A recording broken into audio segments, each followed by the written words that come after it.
Hi, here's a quick demo of how to authorize your Facebook and YouTube channels on Dyzio.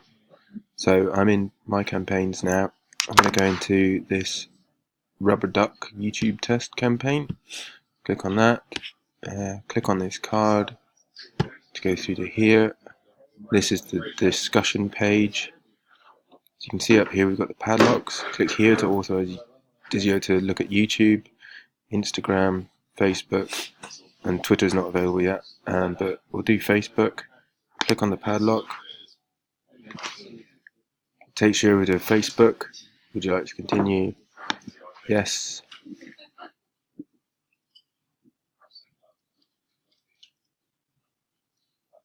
And had I not been logged in, I would have had to have logged in with my password.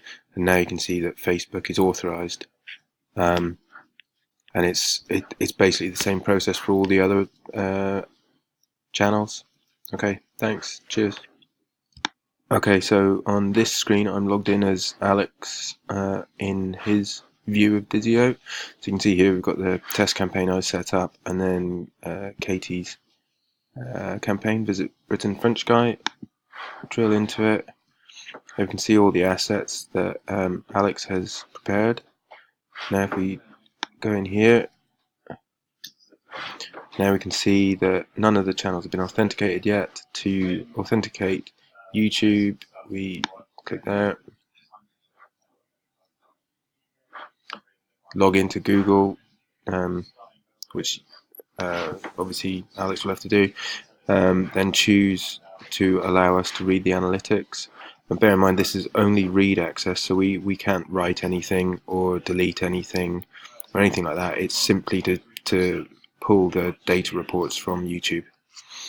And then once you've done that successfully,